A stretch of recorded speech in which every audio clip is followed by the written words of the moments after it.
Hey, what up, guys? This is Crysis 3.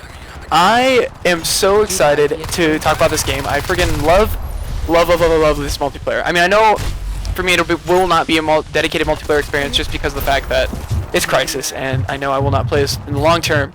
But for the now, this game is incredibly fun, and I friggin' am loving it.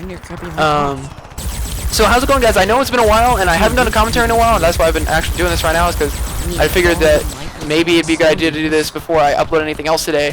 Which I think I'm kind of feeling the uploading mood. I got DX Story now. It's all working perfect, and I know you might be seeing some skippy frames here. That's probably because I was playing Crysis on medium to high here. So I should probably put it down because Crysis is super graphically intensive. And there are no drivers for ATI cards right now, which makes sense. I mean, it's a beta, so we're obviously it's gonna wait. Because there was a driver for the Far Cry 3. There's a driver for Far Cry 3 that actually improved my frames drastically. Like at first when I started playing, I was getting maybe like 45 to 60. And I thought, well, this is stupid. And then I got these drivers that they came out with for Catalyst Control Center, and it was just remarkable. I could see and feel and not have this weird skippiness that was going around, because I play every game I can on the max field of view. I didn't actually adjust field of view slider for Crysis 3. I actually don't think there is one, but if there was, I would adjust it. I just love playing on a huge field of view, even though you cannot see at that field of view. You're not seeing at that field of view in real life. You see it about a 90, maybe bigger. I don't really know what that is exactly, but yeah, I really like really liking computer games.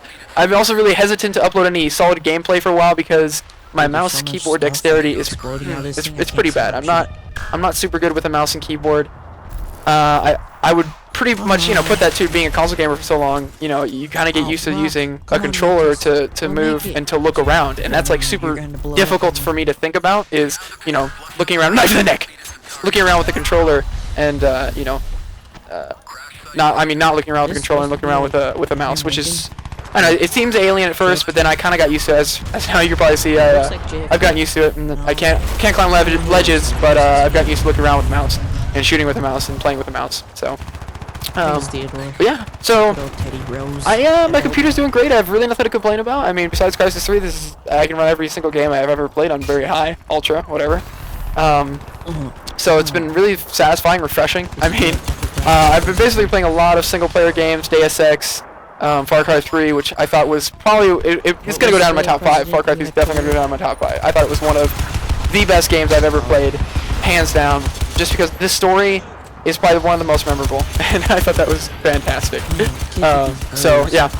And, yeah, so, my computer's running great. I don't have any problems. I haven't really had any problems. I got to renew my Kaspersky, which kind of sucks.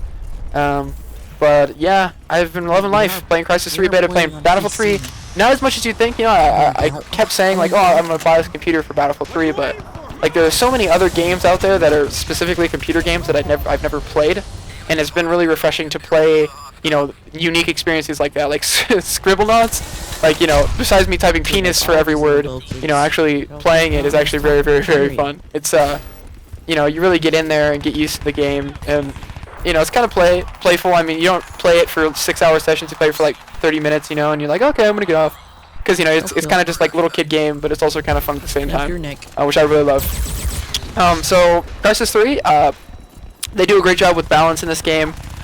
I mean, arguably, the auto nanosuit armor, or the auto armor, I forget what it's called, is actually kind of it's a little overpowered, because what it does with auto armor is that you have basically base health, right? Like on a 0 to 100 scale, you have base health, like kind of like Call of Duty. Like you don't actually see it on the screen. But then after that, you have armor, like your armor ability, right? If you turn on your armor, not armor ability, but if you turn on max, you turn on nanosuit armor, max armor. That's what blocks in incoming damage. But what this auto armor does is it automatically turns on the armor from the first hit. So you think it would be first hit and then armor? No. What it does is it just automatically does it. First hit, it goes through the armor first, so not the health. So which is a little bit ridiculous and kind of overpowered. Is it goes through the health and then the armor like that. But if you were trying to micromanage, which I thought I would do, like that's why I picked a different like perk, different tier type of perk, because I wanted to just, I can micromanage. I can obviously hit Q just as easily as I'm getting shot at, but what this auto armor thing does is it's a little bit overpowered and makes it a little bit too easy to play this game. You know, you get hit and automatically, you know, you've got this boost of against the guy that's trying to micromanage his armor. But hopefully they'll balance that out. Hopefully they will see why it's overpowered. I'm actually playing with that perk right now. You'll see if I get shot. Like it'll hopefully no, I won't get shot here. But you got to get used to the Crysis 3 gameplay mechanics. Like right there, I didn't actually shoot that guy because you got to get used to the gameplay and the gunplay in this game. You know, you have to be aware because what this game is it seems like it's run and gun. It's fast paced. You have all these armor abilities. You know, and you slide around and stuff. You run fast, you shoot fast. You know, you're a super soldier. You think you'd be running gun, but in all reality, you kind of got to play it safe because everybody else is a super soldier. So it's like, you know, it's like everybody else is a Spartan. You know, in Halo. You know, so it's not like you're fighting Marines in Halo. You're a Spartan fighting other Spartans. So everybody's just as adept at you at beating other people, and killing other people, and playing the game. So that's why this game is, you know, can be hard at first. After the first 2 or 3 hours, you actually get into the swing of things, and you realize, like, you know, at certain ranges you can't get some guys. You gotta let it go. You gotta, you know, play your cards right, and that's what makes this game super fun. So yeah, it's been really nice playing games, and hopefully you guys. Oh yeah, I get a max nanosuit right here, super badass. Hopefully you guys really enjoyed this, and I'm gonna actually be uploading a little bit later today. I play DayZ with someone on the weekends, and I might get some footage today or tomorrow. It'd be really cool to upload. So thanks guys for watching. Hope you really enjoyed it. And this is CowPharts. See you guys later. Dang it! He was right there. I could have killed him. I could have snapped his neck.